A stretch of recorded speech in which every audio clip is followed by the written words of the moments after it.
Follow the beat of the African drums to hear Black voices through history. Listen to the wisdom of a resilient people who have journeyed from glory to enslavement, from freedom to accomplishment.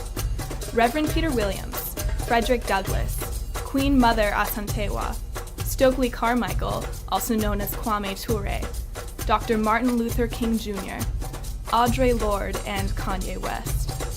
Hello, I'm Nicole, your narrator for Black History Month speeches at Fusion DC.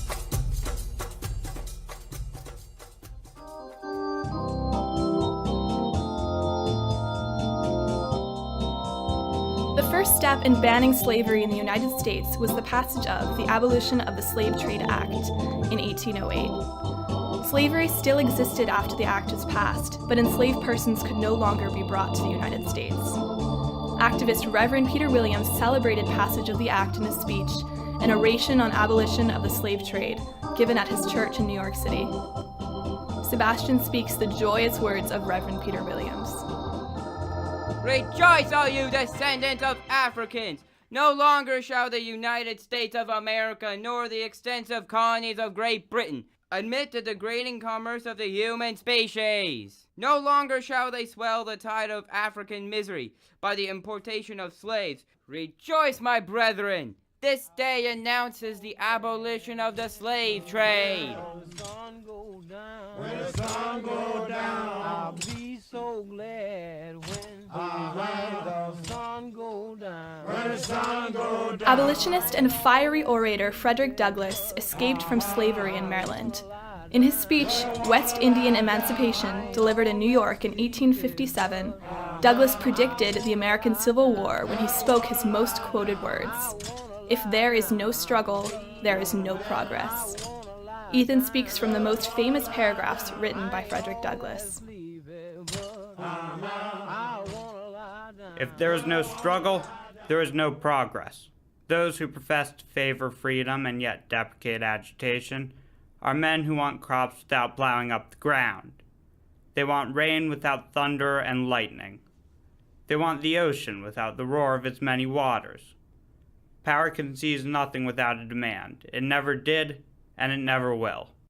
Find out just what any people will quietly submit to, and you have found out the exact measure of injustice and wrong which will be imposed upon them. And these will continue till they are resisted with either words, or blows, or with both. The limits of tyrants are prescribed by the endurance of those whom they oppress. If we ever get free from the oppression and wrongs heaped upon us, we must pay for their removal. We must do this by labor, by suffering, by sacrifice, and if needs be, by our lives and the lives of others.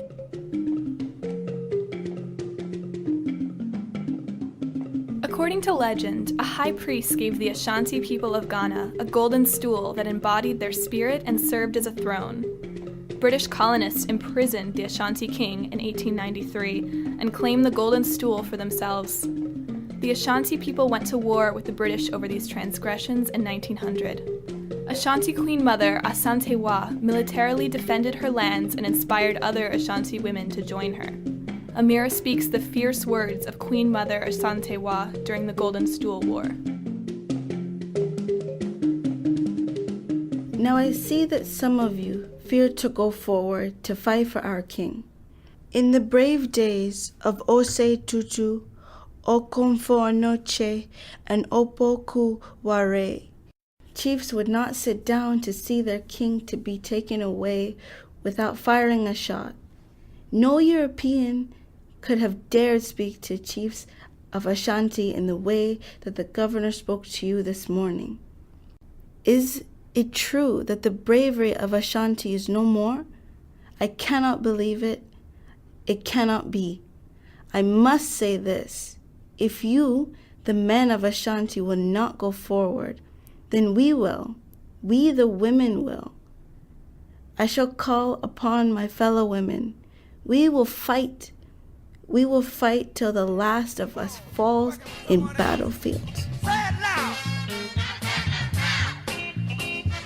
Say it loud.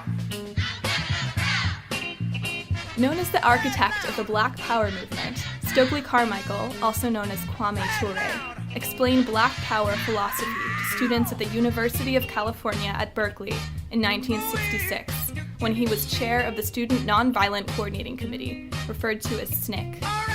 Anna explains the controversial slogan Black Power in Stokely Carmichael's own words. The white people have the courage to go into the white communities and start organizing them? That's the question for the white activist. We won't get caught up in questions about power. This country knows what power is. It knows what black power is because it deprived black people of it for over 400 years. White people associate black power with violence because of their own inability to deal with blackness. If we had said Negro power, nobody would get scared. Everybody would support it. If we said power for colored people, everybody would be for that. But it is the word black that bothers people in this country. And that is their problem, not mine. That is the lie that says anything black is bad. Therefore, I am never going to be put in that bag. I am all black, and I am all good. Anything all black is not necessarily bad. Take my hand. The powerful words of civil rights icon Dr. Martin Luther King Jr. helped effect meaningful change.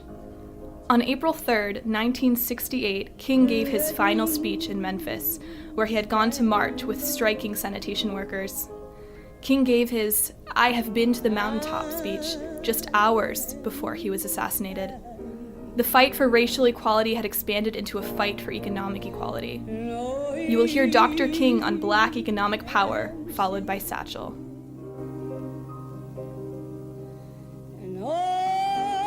Now, the other thing we'll have to do is this. Always anchor our external direct action with the power of economic withdrawal. Now, we are poor people. Individually, we are poor when you compare us with white society in America.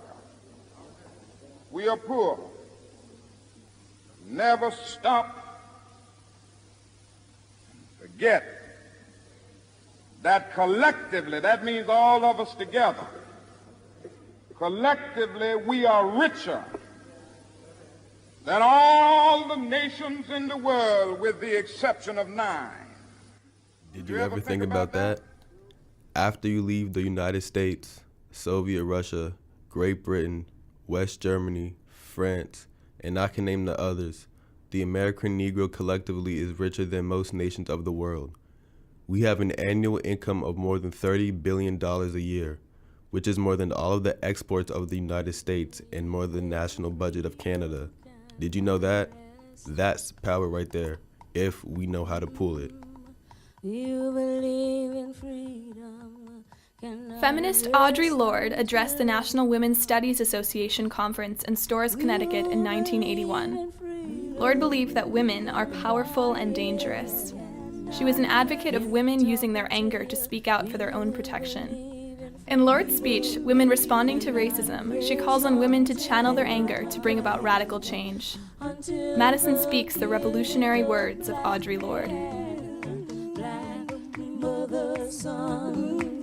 Every woman has a well-stocked arsenal of anger, potentially useful against those oppressions, personal and institutional, which brought that anger into being. Focused with precision, it can become a powerful source of energy, serving progress and change. And when I speak of change, I do not mean a simple switch of positions or a temporary lessening of tensions, nor the ability to smile and feel good. I'm speaking of a basic, radical alteration in those assumptions underlying our lives. So, we are working in a context of oppression and threat, the cause of which is certainly not the angers which lie between us, but rather that virulent hatred leveled against all women, people of color, lesbians and gay men, poor people, all of us. who are seeking to examine the particulars of our lives as we resist our oppressions, moving toward coalition and effective action. I cannot hide my anger to spare you guilt, nor hurt feelings, nor answering anger. For to do so insults and trivializes all of our efforts. Guilt is not a response to anger. It is a response to one's own actions or lack of action.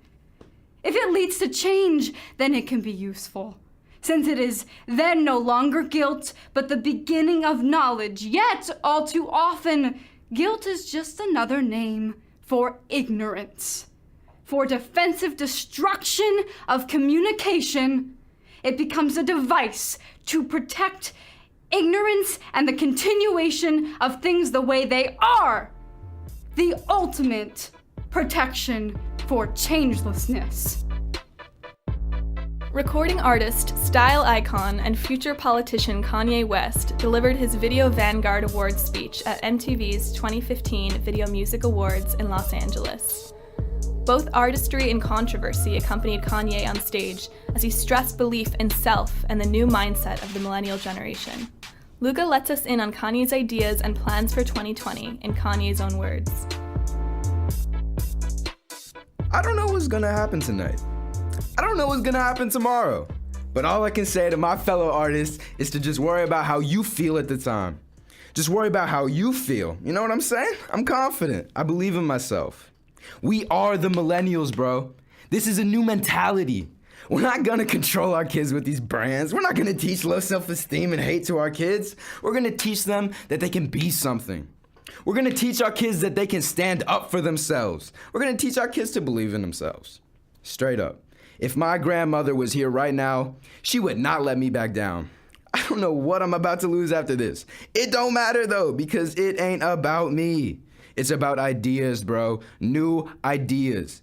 People with ideas. People who believe in truth. And yes, as you probably could have guessed by this moment, I have decided in 2020 to run for president. Drums brought us together. Now they send us on our way in peace and with greater understanding. Share what you've learned with others. It took a village to bring you Black History Month. Our speakers were Sebastian, Ethan, Amira, Anna, Satchel, Madison, and Luca. Our script writer was Linda. Our producers were Marissa and Linda. Our technical director was Craig, assisted by Andriana, Ethan, and Anna. The Black History Month team consisted of Marissa, Paul, Linda, and Calvin. I've been your narrator, Nicole. This has been Black History Month Speeches, a 2018 Fusion DC presentation.